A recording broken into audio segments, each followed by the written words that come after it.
Hello and welcome back to the No Nay Never podcast. And this week we are celebrating a brilliant result away at Chelsea, one that probably few of us actually expected after Chelsea's start to the season. It was 1-1 in the end. And joining me today, we've got the mighty fine duo who we met up in London at the weekend. We've got Richard Steele and Tom Whittaker. So good evening to you first, Richard, just because you're in my top left corner.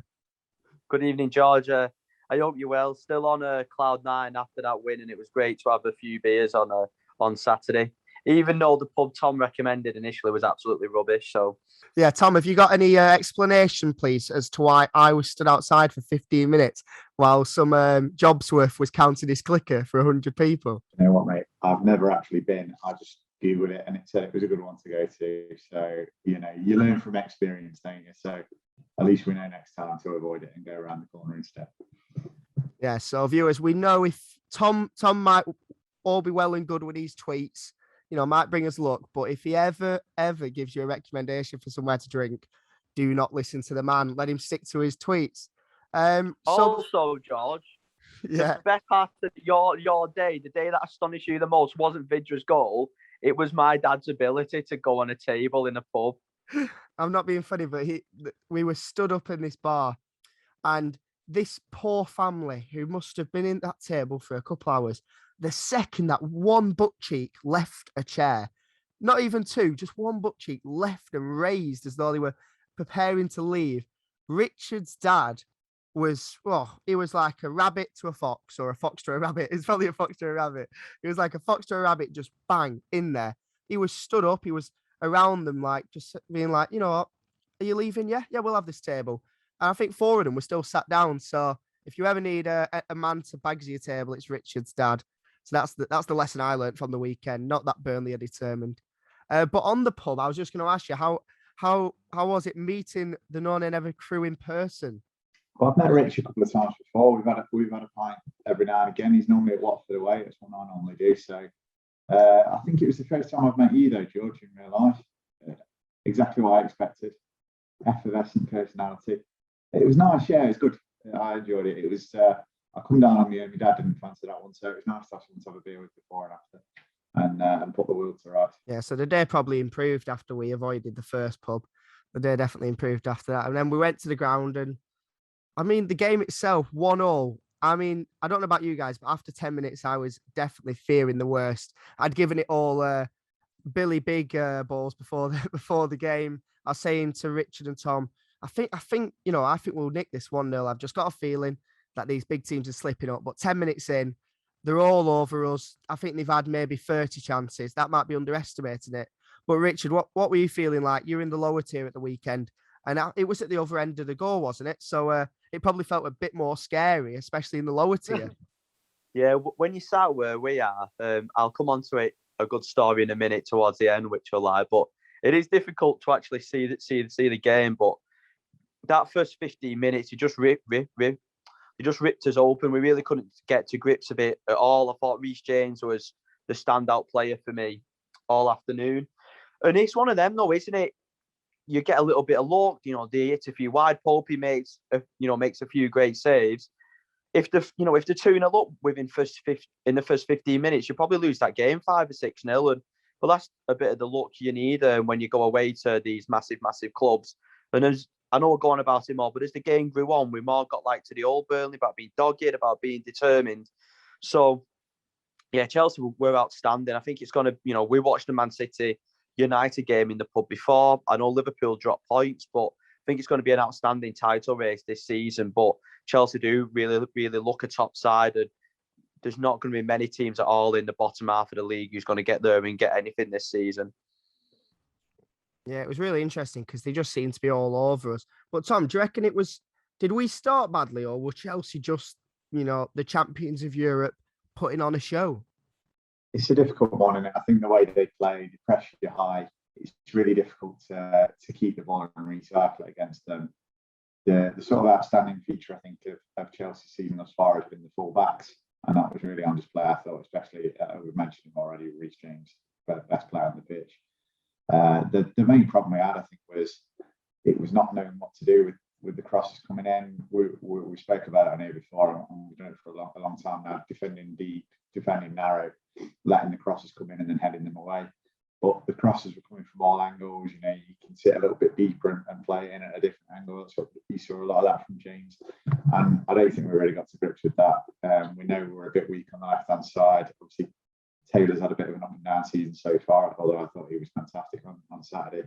And you don't always get that same level of cover from McNeil that you do for Goodmunson on the other side. So, I think that was really what we found difficult to get to grips with that, and the fact that obviously we're always outnumbered in midfield, and when you go to these big teams that can really recycle the ball and keep it really well, it really shows, and that was the main problem. We just couldn't get a foot on the ball, couldn't keep it for any period of time, switch it out wide, and they've always got the overload on that side. And as you say, found it really difficult to deal with. I thought the way we defended some of those crosses was really poor, and we were lucky that A, Chelsea were quite properly get with the finishing, and B, Nick Pope seems to be getting back to his best form. Yeah, certainly. That did keep us in it, especially them first 20 minutes. Because, I mean, we saw with, like the Liverpool season where they were going for the title with Sturridge and Suarez, they'd get one goal in the first 5 or 10 minutes. And then by 20 minutes in, you're 3-0 down. It can happen against them sort of teams. But as you were saying then, with the crosses and the way we were defending them, there was just an air of vulnerability about us. I thought before the game, I was buzzing. So, there was no striker in their squad. There was no Lukaku, no Timo Werner, nobody. They had Havertz and Pulisic was on the bench, but they just had basically a team of wingers and attacking midfielders. So that just made it all the more bitter for me when we conceded from a header, from a cross into the box, but by a winger. Rich, how do you see the goal happening there? Because, to be honest, it did seem just really avoidable in a way. He just seemed to just sort of glide into the box, or was it that they'd torn us apart leading up to the goal? I think going back to your earlier points about him not having Lukaku and Warner, I think we won the game because of that. I think if Lukaku especially plays in that game and he's on his best form, we do lose. It was a strange one, wasn't it? I actually felt leading up to that goal, we got through the first 20 minutes or so, we were settling into the game a little bit more, back in our shape. And then, like Tom was saying, I'm pretty sure it was Reece James who crossed the ball, who, his crossing all afternoon was outstanding, to be fair. And yeah, it's one of them, isn't it? It's like Taki and me are quite far apart. And it's almost like they've not seen Havertz come in, which you find a bit unusual. And he just got into the middle of the box and just had the easiest header that you'll see in all day, or they've not communicated or talked to each other properly. So it's one of them, isn't it? Joe, if Chelsea score a great goal where that someone smashes it into the top corner, they just slice you open through a great bit of play, like they did a few times previous in the score, you go fair enough. But that one was a little bit, when you watched it back that evening on Match of the Day, you're like, well, why has nobody picked him up there? It was quite unusual, and it's almost hard to analyse that, because you can't really just get your head around why nobody just literally went across to him and picked him up. And, I seen Pope's reaction. He was like, come on, lads, give us a little bit of help here. It just wasn't good enough. And we just never got to grips with that really in the first half. We're giving too much space, we're giving too much room. Going back to what you said earlier, was it Chelsea being just that good? And I think that there was an element to that, but I think we showed them too much respect in that first half. And in the second half, we got in and amongst it and started putting our blocks in. So, yeah, disappointing goal to concede, but it's not the first time this season we've said that. No, certainly. I just think it's one of them where sometimes teams, that goal came on the 35 minutes into the game. You've been defending effectively non-stop for 30 of those minutes against a team that's, the benefit of obviously not having a striker is that they're very fluid up front. Players are running all over the place. I think sometimes you just turn off for that split second, and that's when these sort of teams get in behind you and score a goal. But we're going to go on to the second half performance, which was obviously much better. But possibly the most important bit of the game was getting to half time, just 1-0. Tom, I thought after they scored, they didn't capitalize on that. That was the key to us, was scraping over the line and getting into half time at 1-0, because without that, we'd have been in Dickie's Meadow. Yeah, you're right. I think Richard was right what he said as well. I think after the first 20 minutes, it did calm down a little bit. I wouldn't say the goal came out of the blue or against the run of play, but it certainly wasn't the sort of endless balls into the box that we were dealing with prior to that. This is a strange one, actually. You know, a lot's been made of what Tuchel said after the game, and I'm sure we'll come on to it, but there seemed to be almost a bit of a lack of will to really turn the screw for that second goal. You've got like Barkley's, you know, shooting from wherever, you know, not being able to hit a cat's backside of the banjo. But what seemed to be working for him was the balls in the box, and he seemed to abandon that really after Havertz's goal. You know, in the second half, you had Hudson-Odoi coming inside and left and shooting, more shots from the end of the area, stuff like that. You never really saw too many balls whipped in after that, I didn't think, and you didn't see too many headers. So I did think that was a bit of a strange one. And yeah, I think probably part of that is like you say, is the adaptations we had to make tactically without Lukaku and Werner playing. But also, yeah, just maybe a little bit of, would you call it a lack of ambition, a lack of ruthlessness, maybe is the word there. And yeah, probably a little bit fortunate that was present in the Chelsea team, because like Richard said, on a different day, they could have put a few passes. Yeah, certainly. I'm interested in getting your opinion on this, Richard. Because at half time, me and Tom spotted each other. We weren't too far away from each other in the upper tier. And I went down and obviously Mr. Positive. I was saying, you know, I think we'll keep it at 1-0. We'll keep it tight, and then you never know. Last 10 minutes, just go for them.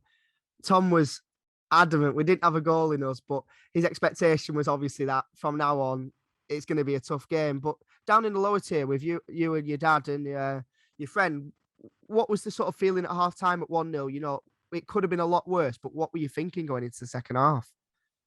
I actually felt going into half time, I was starving, and he had a chicken balti pie, and it was outstanding. You know, for a southern pie, you normally get them and they're a bit poor. It was a brilliant chicken. It cost enough money, but it was a really good chicken balti pie. So that was my initial feeling, and that maybe summed up the thoughts of the half time. It was one of them at half time, and you contrast your feelings to full time. Sorry, George has just put a typical Wiganer speaker. And I know it's just when you're from Wigan, you just got pies at the back of your head all the time. I don't know what your thoughts on this is. I really enjoyed the atmosphere, you know, and it's just great to go away and everything. But the first half was almost boring to watch, wasn't it? Because it was just almost such a no contest. So I was probably more in Camp Tom, really, where, well, a little bit of you, Camp George, and thinking, listen, it's 1-0. Are they going to be feeling, you know, we should have put these to bed? We know what Burnley like, the longer they stay into games. We can always score off a set piece. I know we'll come to the goal later, which was a lovely goal. But we didn't really look like we had a goal in us. I thought, you know, if Chelsea are going to come back out really fired up in the second half and, you know, and really go for it, I was just kind of open at that point, if I'm being honest, me being negative, as you know. Let's just try and keep the score down, really. You know, we got a good result last week and get out of there. But like you said, you know, a Sean Dyche team, when it's 1-0 and you stick in the game, once it got to about 60 minutes, that's when I think the game turned on. Well, it's interesting you say that, because I'll stay with you, Rich, because I was just looking back at the substitutions, and on the 61st minute, that's when Chris Wood came off and Jay Rodriguez came on, possibly an earlier substitution than we'd have expected. I don't think we started the second half badly. You know, we were definitely going for them a bit more and playing it on the ground. But that substitution, you're saying the game turned at 60 minutes. Was that a coincidence, or was that the introduction of J-Rod instead of Chris Wood? I think there's a couple of factors. I think, as I mentioned earlier, I think we showed them too much respect in the first half, and we started to put more tackles in. You know, we started to get closer to him. You know, we're still defending in our shape, which I think is important. We wasn't, you know, going flying out of positions, which is something I've mentioned before. Thought we had a better shape to us. I thought we was getting in and amongst it more. The atmosphere was getting a little bit. I think the away end was getting behind the team a lot more, and that riled up the home end. And I think the game got a little bit disjointed, which suited us. But yeah, of course, I thought, you know, Cristiano Wood, as Tom likes to think of him as, I think, never say a bad word about Cristiano. He was poor, wasn't he, really? It was, you know, in Wood's defence, it was difficult for him. You know, we were just hoofing, you know, aimless balls, really. And he had Christensen, Rudiger, Thiago Silva doubling up on him at times. But that wasn't easy.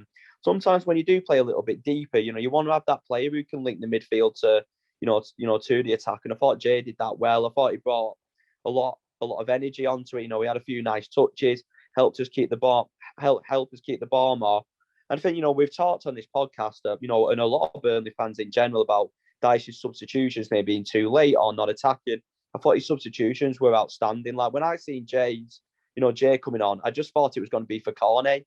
And then when I seen Vidra come on, I thought it was going to be for Cornet. So fair play. I thought the second half, everything we got was spot on. The way we played, the way we defended, our transition into attacking, Dyche's substitutions, and of course it made a difference. Jay set up for Vidra, so what more can you say? And even like just a little substitute, bringing Peters on for Cornet.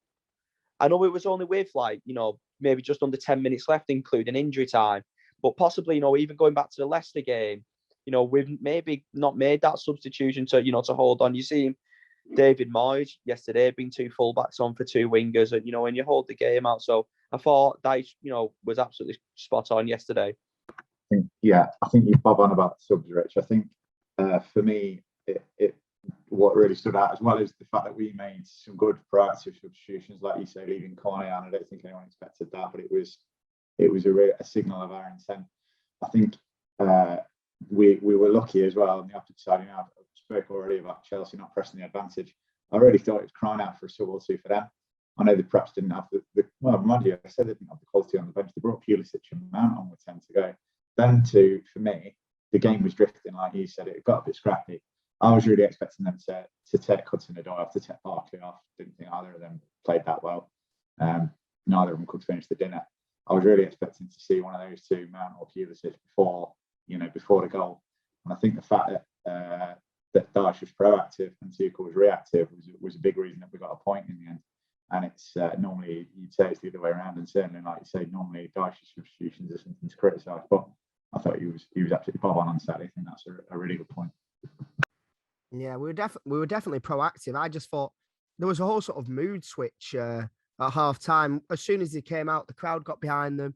And the thing I noticed in the second half, before we go on to talk about Vidra coming on and the eventual goal, I'll stick with you here, Tom, is that we just seemed to be more on the front foot in everything that we did, whether it was passing the ball more and trusting ourselves not to lose the ball. There was a couple of times that Tarks was playing out from the back and pinging it to Charlie Taylor, which you probably wouldn't have had in the first half. But there was just the crunching tackles from, I thought Brownell in particular was right at it all afternoon, like a border terrier just going after, man. That's how I was described in under nines cricket, by the way.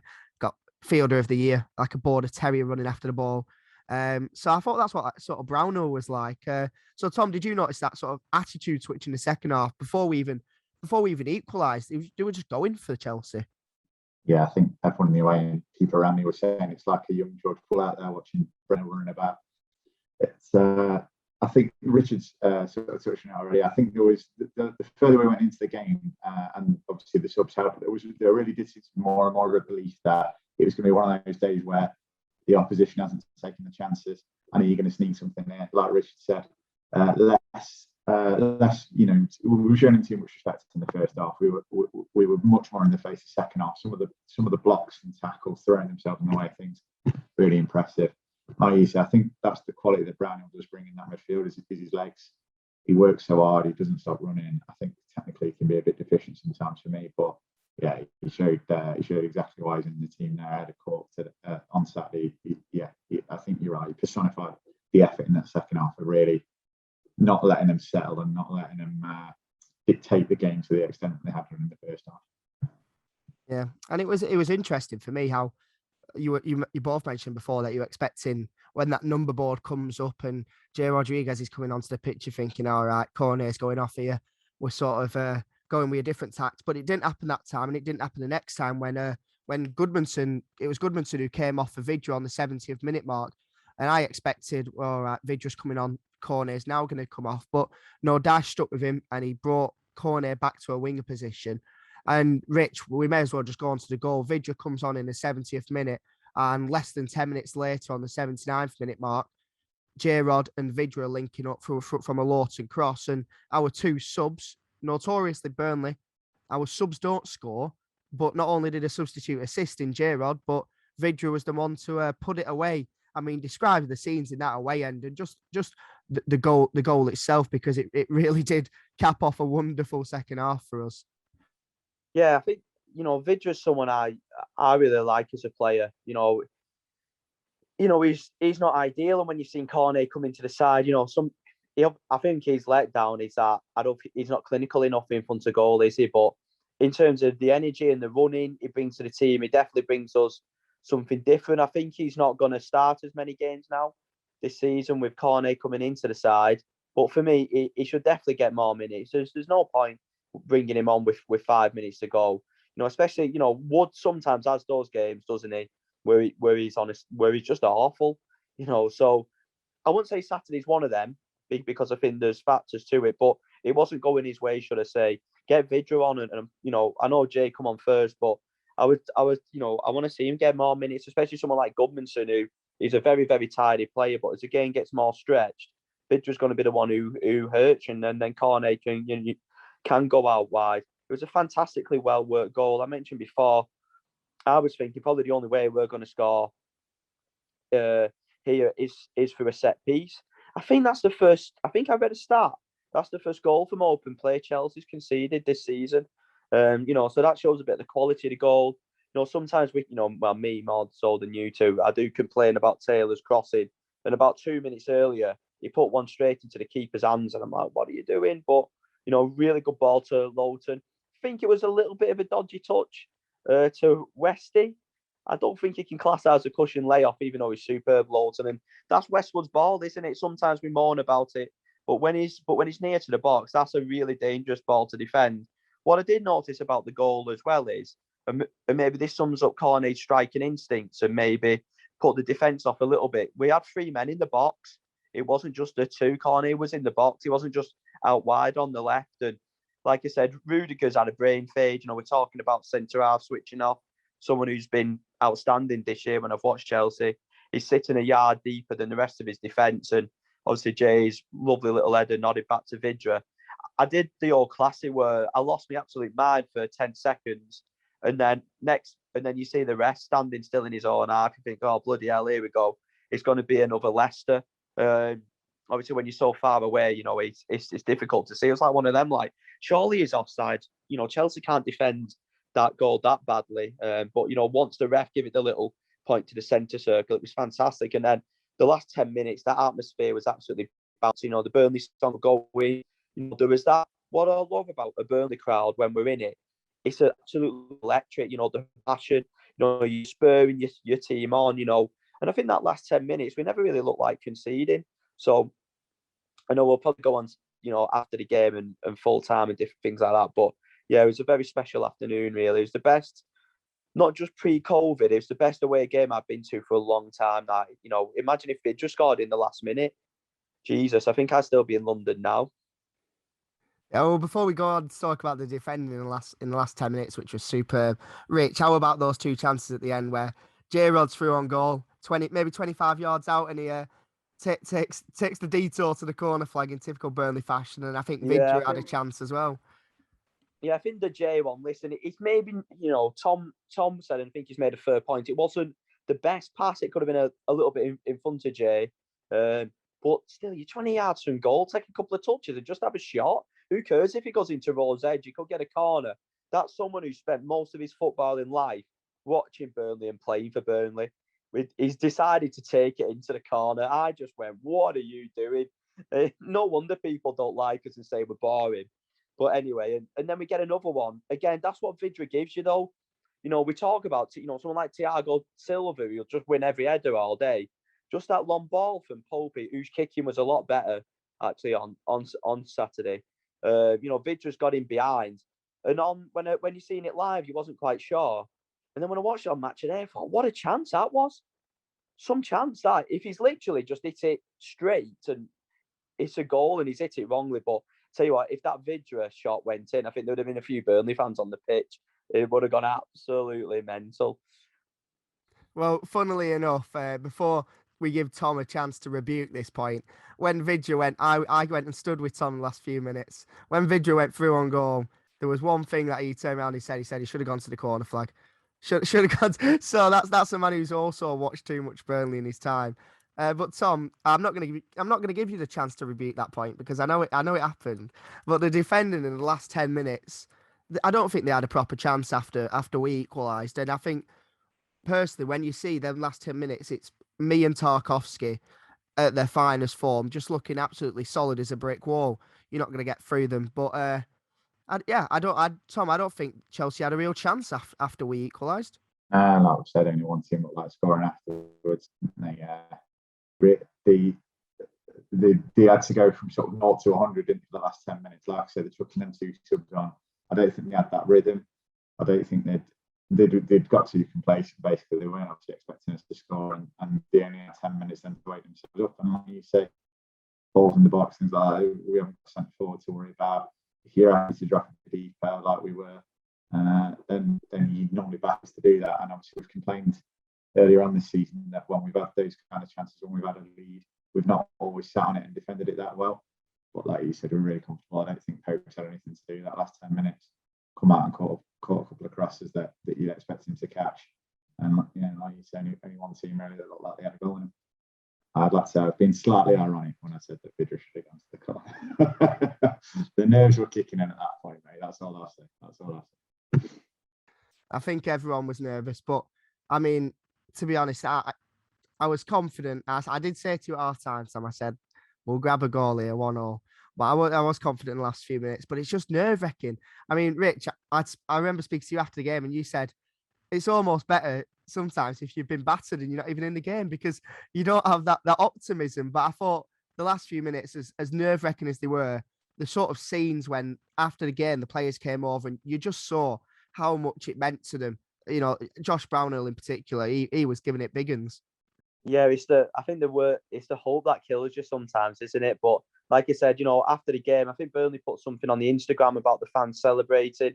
And I've kind of like been celebrating. Next minute, I've turned to my left and there's a young George Poole giving it the absolute big and leaning over the, I don't know what you would call it, but just leaning over the upper tier, thinking he's going to fall off here in a minute, absolutely giving it the big. And you couldn't miss him with his Ronnie O'Sullivan style locks and his retro Ensley yellow Burnley shirt. So just like I also said, George, do you remember what I said to you about the celebrations? Can you remember coming out the stadium? I know it was a long time ago and a few pints ago. Well, that's imagine if we did. I don't particularly don't recall it off the top of my head. So I said to George, imagine if we won the FA Cup. We've only drew a game. Yeah, imagine like we'd have taken the year off work, taken a gap year. That's what I said. I know. We ever win something proper. But what was great throughout the game, so I was literally I sat there was a steward and then there was a Chelsea fan. So I was like the last row with Burnley fans. So to be fair, I've got to say, I talked to a few of the Chelsea fans over the barrier. Thought the stewarding was great too. They let you stand up and sing all the way through the game. They didn't do that jobs were thing and try and sit you down all the time. But there was one Chelsea fan. Sorry if there are any Cockneys listening, but he was a typical cocky Cockney. He wasn't rude and aggressive or anything, but giving it the big and all game. Oh, you're Northern, this so and so, Burnley, this, that, and the other. So obviously we score, we're giving it to the big and with him, and then about 1 minute into injury time, just after Vidra went to the corner, he just slowly walked off, and all the Burnley fans in that lower tier just give him absolute verbals. And I thought, this is why we go to football, just for little wins and little moments like that as Burnley fans. And then, like you said, walking out of the stadium, when you see all the Chelsea fans looking glum walking past, and you're singing all the Burnley songs. Tom said the same to me. It really was a special atmosphere on Saturday, and it'll be, as I grow up and I tell my kids and my grandkids, that's a game that I'll certainly remember for a long, long time. Yeah, we touched upon the Chelsea fans there, so we'll move on to the post-match reaction. It's safe to say it was a typical Big Six reaction, wasn't it, Tom? In the I hope Burnley get relegated, I hope they liquidate, blah blah blah. But isn't it sweet? I think it makes the sort of result even the more sweeter. The way Richard said then they were very glum outside the stadium, but they were less than glum on the old social media, and they were definitely enthusiastic, shall we say, about their anti-Burnley tirade. Yeah, it's that Jurgen Klopp attitude, and these teams only exist to turn up and lose to us, and how dare you have the temerity to try and score a goal or get a point. It makes it very sweet, and it's the sort you've had a great day yourself, and then there's a few plastics out there whose day you ruined as well. That's always a nice feeling. I thought Tuchel, a lot's been made of him saying that we were lucky. I mean, we were a bit lucky, there's no reason to get too precious about it. But at the same time, like we've touched on already, I thought he got it wrong in the second half. He waited too long to make his subs. He was too complacent that it was heading towards a 1-0. And, we know in football, 1-0 is a dangerous lead. Any team can always get a goal from somewhere. You might not always get two, but any team can get a goal from somewhere. And I don't think he was proactive enough in his changes. And I wonder if maybe there was a little bit of that thinking as well, a little bit of that frustration with himself that came out in that post-match interview. But yeah, nice. Always nice to wind a few up. I think that's something you'd miss in it. If we got a bit too nice or we start handing points out a bit too frequently, you miss a bit of that social media fume. Long may it continue. Yeah, the thing that stuck with me as we walked back to the pub after the game was Tom saying that we've definitely upset an American fan that's come over and gone and spent money on hospitality to expect a Chelsea battering of this small club, but we've gone and ruined their day. So it does make it all the more sweeter like that. Rich, I'll move over to you quickly. What are your sort of expectations moving forward after this? Obviously, we've got the international break now, but do these two results now, Brentford win and a draw at Chelsea, really set us up to look upwards in the league table and not behind us? Yeah, I think, was the Norwich game the last game before the last international break? I might have got my fixtures wrong. Yeah, so you're all nodding, and the feeling walking off, the ground after the Norwich game compared to that Chelsea game, it's, this team, honestly, they give you heart attacks. We can be absolutely useless for a few games, and then we perform like we've done the last couple of, we're definitely more. I'm definitely more optimistic. This is what football does to you. But to bring us back a little bit to reality, it's still going to be a tough season this year. Will we stay up? I hope so. I don't think I'm as confident. I don't know. I am confident, but I don't think we'll come 10 points clear like we did last season. There's some decent teams down there. I think we're a better side than Watford. I thought they gave Arsenal a decent game actually yesterday, but I think we're a better side than Watford. If Newcastle didn't have this takeover and with Eddie Howe going, I'd be like, you know what, they're going down. But with this takeover, it's just the unknown, isn't it? So I am a lot more optimistic. I think, listen, you're going to have difficult games, aren't you, in the Premier League? It's just the nature of the beast. But I'm looking at the fixtures after between now and Christmas, and I think we've got a decent run of fixtures. Obviously Palace are playing well, but a home game against Palace. Tottenham aren't great at the moment. And then I think we've got Wolves and Newcastle away, which we can go and get something. So we've got a decent run of games coming up now.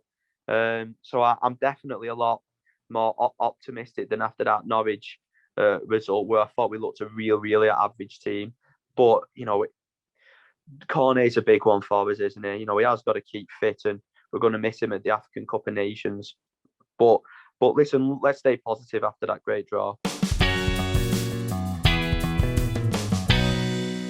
Hello, listeners, and welcome back to take 2 of the second part of today's episode. Silly old me, without taking these hosting duties for the week, has totally forgot to press record. So I know you'll never hear it, but Tom just gave the greatest monologue that has ever been given. Really up there with the best oratory speakers we've ever heard. So I'm sorry you missed out on that. But Tom, I am going to come back to you.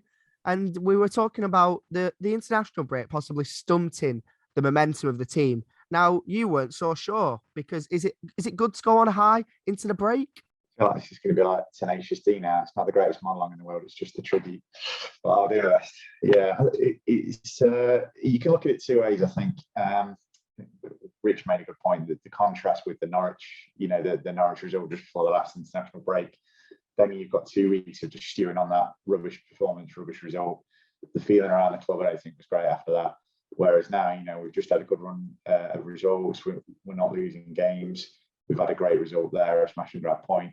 And I think if you look at it on the optimistic way, you can say, well, we've got 2 weeks now where the feeling's good around the club. And I think the build up to the Palace game and people coming on to the Palace game are going to be optimistic. I think there's going to be a good feeling around the place before that game starts. In terms of the break delaying it, then again, you can look at like the positives of it are players getting a rest, people being able to put the feet up for a week. We spoke before about the fitness levels perhaps not being quite where they need to be. So yeah, I'll take the positives. I think I'm happy that we've gone into the break on a good run of form. And it's one of them. We're a bit of a funny team, aren't we? Sometimes we just seem to pull form out of nowhere. So I'm not going to be too worried if that it's going to hinder us too badly. Yeah, perhaps I'm just being bitter that there's no Burnley representation in the England squad. Which imagine saying that 10 years ago, you'd be laughed at for even thinking about it. But now it almost seems like it should be a given. But unfortunately, it isn't. With obviously Nick Pope and Tarks not making this latest squad. For some teams, though, the international break is it's more of a reset rather than carrying on momentum which we've gained. And obviously, the team in question right now is Newcastle. Steve Bruce went a couple of weeks ago. It's taken them a couple of games to identify their man or their multitude of men. Obviously, they've been rejected by every man under the sun. I think they even got in contact with my agent last week, but I said no. You've got no clear vision for the future. So they've had to go with option Z, which is Eddie Howe. Obviously, we've got an old link with Eddie Howe. So, Rich, just what are your thoughts on the new appointment at Newcastle? The merry-go-round at that club in recent years. Benitez left, and obviously Steve Bruce hasn't particularly worked out. But what do you see going forward with Eddie Howe? Is this the man to keep them up? You talk about Bruce and work out. They come 12th last season. I think, you look at the top half of the Premier League. There's some big clubs in there, and some outstanding teams. So, to come 12th last year, was decent. Eddie Howe for me is a neither here or there appointment, really. I thought they would have got a bigger name. I think Emery would have been a good appointment, and I think they would have chucked a lot of cash in it. And you mentioned there, I think his reason for turning it down was a lack of a vision, which is really interesting. Obviously, it's all well and good having a lot of money, but if you're not going to steer the ship in the right direction, it's almost no good. Like you meant, it's a very, very loose link to Eddie Howe. So when I worked for Burnley in a coaching capacity a few year ago, well, it was a long time ago now. Obviously, wasn't it? Eddie Howe was manager there, and every now and again, you see him walk into the building, and I've got nothing but good things to say about him personally. He was a very nice man. Just very personable, very, very polite. And I thought, listen, we couldn't defend, but I think he made a lot of good signings for Burnley. And people say he left and he was homesick and stuff like that. I think his mum was ill at the time, wasn't she? So possibly passed away. So listen, good luck to him, but not too much good luck. But I just don't think it's going to be a good appointment, unfortunately. I think Eddie Howe's a good manager. He did a good job at Bournemouth. I know they have money to spend, but you've still got to do well with that money, and and like I mentioned before, steer the ship in the right direction. So he did a very good job, and I think you've seen the Norwich job come. I actually think he would have been better for a club like that. Even if they go down, he could get a little bit more time. I think if he has a bad couple of months at Newcastle, he'll be out of the door, to be honest. Yeah, so George and Tom winded me up there about that. Said about me having a loose link to Eddie Howe. When he said when I was a coach at Burnley, I didn't realise we had Ian Warren on the podcast. Oh yeah. Sean Dyche. When Sean Dyche took over, I taught him everything he knew. Yeah, this was the right hand man. That's why he always has a go at corners. He apparently used to be the set piece specialist. That's what he's telling us. But Tom, we've just touched then on the Norwich job coming up, and it's quite funny when you look at the league table. The bottom four teams: Norwich, manager's been sacked this season. Newcastle, obviously Bruce went. Burnley, no managers thankfully left, but Watford also got rid of their manager. And even the team above them, Aston Villa. So we've seen these two jobs come up this week. Obviously, Aston Villa have sacked Dean Smith, and Norwich rather oddly sacked Daniel Farke after their first win of the season. Perhaps wins aren't expected at Norwich. You get a slap on the wrist if you actually achieve success. I think that's what I took away from that sacking. But Tom, what are your thoughts on the two jobs that have come up this week? Villa and Norwich, fair dismissals, or should this go to a small claims court? Or Rich? It's okay. Or Rich, we'll come to you. Yeah, Tom's disappeared. I think he's had enough of George being host. Um, I think the Norwich one's actually fair enough, but why not do it after they lost against Leeds? The timing just seems absolutely, bizarre. Surely that decision was made before the game, regardless of if you win or lose. I don't know. Listen, I think after what Farke's done a lot for that club. Norwich was really on its knees. He got him promoted with no money. He signed players like Buendia, who's made the club a lot of money. So, if you're gonna sack him, just at least let him, let the chap enjoy his Saturday night, and maybe do it, today or something. So I think it's the right decision. Norwich still won't stay up anyway. They're on about getting Lampard, which again I think it's a decent appointment, but I just don't think they'll stay up. They've not got enough quality. They've not spent enough money either. Considering they got 38 for Buendia, they've not really, they could have spent a bit of money and they've not done really. I think when you've got Gibson and Hanley centre halves in the Premier League, they're all right, aren't they? But the Championship players and so they're hiding to nothing. I'm 50-50 on Dean Smith. There seems to be a bit of an outcry, from a lot of people, but. Again, he started the ship at Villa. How much was his success based on Grealish being one of the best players in the league? Possibly even in Europe last season. And when you've seen Grealish got injured, even the back end of last season, the form dipped a little bit. In Dean Smith's defence, they've signed a lot of players. They've had a few injuries, and it takes time to gel. It's one of them, isn't it? To give somebody a little bit more time, or do you make a decision now?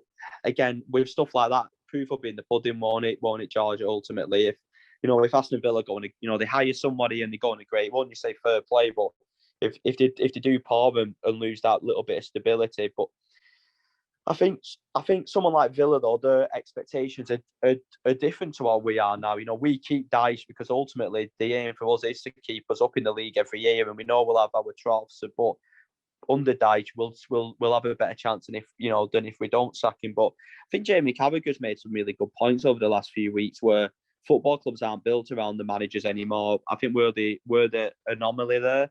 They hire head coaches, you have directors of football, technical directors, heads of recruitment, and it's almost like, well, if you feel your midfielder's not good enough and not performing, then we'll just get somebody better in. And it seems the case. But I'm always like me, they sack these managers, but who did he have in line sometimes? I think that's a difficult one. I remember years ago when Nigel Atkins got sacked from Southampton and there was a big outcry because he started the season really well, but they got Pochettino in. He's obviously an outstanding manager, so it's going to be really interesting. I think it seems like Lampard might go to Norwich, but I'm really interested to see who Aston Villa get. There's been rumours of Hasenhüttl, so where could that leave Southampton? So it's that season, isn't it? The managerial merry-go-round, but yeah, just really interesting. Really interesting. I think Ranieri's not a good appointment for Watford. I don't think he's the man for a crisis. I like him. I think he's a good guy, but yeah, I wonder if Big Sam will pop up anywhere. Well, the funny Tom's back. Tom's back. Tom is back. Thank the Lord. Sorry, Tom. I nicked your question there. Yeah, Tom, I'm going to give you another question. Don't worry, you'll still have your bite at the apple. But we're going to. You were talking then about Villa, and what I find funny about that one is that, by all accounts, they've not got anyone lined up. They're just going to play it by ear now and decide on a new appointment. I mean, the likes of Hasenhüttl. I mean, why are you sacking Dean Smith if you're not going to employ like the finished article as your next manager? Because Smith was just a young up and coming manager, plying his trade really with Villa, and he was only going to improve. So it seems a bizarre one for me. But Tom, what I was going to come on to it in sort of why the Premier League matters is that this is brilliant. So Tom's now disappeared again. So Rich, I'm going to throw this question to you. You've got a second bite at the apple. You lucky thing. But what I was going to say is West Ham, one of the teams of the season so far, went to third at the weekend. Now, with Dyche, we know well and truly that if you stick with a manager after we had them rough first 6 months with him, it can pay off in the end. I've looked at Arsenal recently. I think 9 unbeaten. We all questioned Arteta, but you know what? He's actually turning things around at the moment. Manchester United, Ole Gunnar Solskjaer, surely his time is coming. David Moyes, should they have stuck with him originally? And if not, if Ole goes now, is David Moyes perhaps a candidate to go back to the club he was sacked from a few years ago? Is David Moyes the next Man United manager? That's a lot of circles and roundabouts for me to get my head in after being up at 6:15 this morning. Listen, Moyes is, it's a funny one with Moyes, isn't it? Everyone thought he was done, maybe past his time, but you look at it at West Ham, and I think this is where managers maybe where you go back to Villa. Is it Dean Smith who's chosen to make those signings? Is it Christian Persson, this director of football? It looks like to me, Moyes has gone back to what he had at Everton, with Fellaini. He's got a really strong, powerful team who are really well disciplined. They look like David Moyes' signings, to me. And, and he's built a fantastic team there, and they're just riding a wave. But, this wave's been going on a while, and I think they've got a young player in Declan Rice who I think is absolutely outstanding. I really do. I think Solskjaer's time probably is up now at United. The way off the top clubs. He's been there 3 years, but there's it's seen you've had Van Alder, you've had Moyes, Mourinho. I think that there's greater problems at United, obviously with the owners, with maybe Ed Woodward, Dan Solskjaer. But I agree with Neville. I think Solskjaer's just in terms of they won't get rid of him. Not that I agree with Neville in terms of that. He'll back Solskjaer to the hill, which is fair play. It's his pal, but I don't think they'll get rid of him unless he gets really, really toxic. I think he'll stick it out to the end of the season.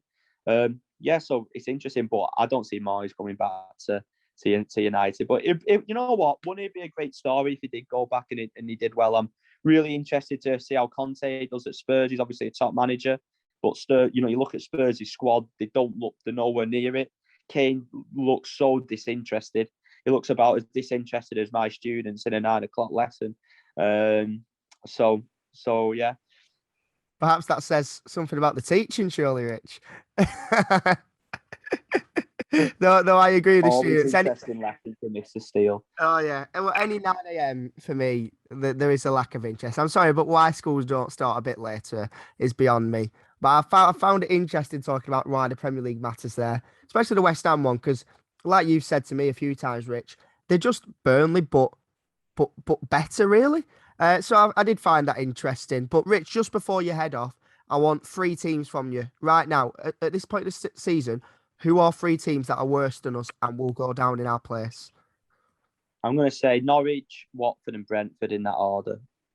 Norwich, Watford, and Brentford. Okay, I'll take that. As long as you didn't throw Burnley in there, that'll do me. So thank you very much, Rich. I know your battery's going, so I'll bid you adieu for today, and I will bid Tom a virtual adieu because that man's gone. His Wi-Fi's gone. I'm here. I'm like Jack Sparrow on the Black Pearl. I'm sailing all by myself. But we're going to wrap up there anyway, listeners. And I've just got a few thank yous to say, specifically to producer Matt. It's been chaotic at times today. That's how No Nay Never rocks and rolls, to be honest. I think if there was a smooth episode, we'd know to throw it in the bin because it wouldn't be worth anything. So thank you very much to producer Matt for putting all this together. And obviously, thank you to you listeners for staying with us free all the way through. I think it's been a really enjoyable conversation, and it was brilliant to see Rich and Tom at the weekend in the pub before and after the game. It was really, really nice to see the whole team in person.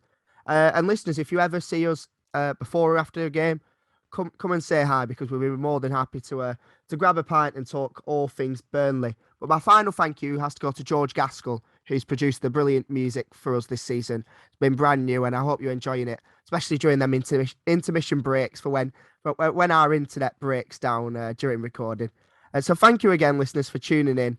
And we'll catch you over the international break, where we might well have a very, very special episode for you. So keep your eyes peeled on social media, and we'll catch you next time. I've been George Poole, and I've been your host for today. Up the Clarets.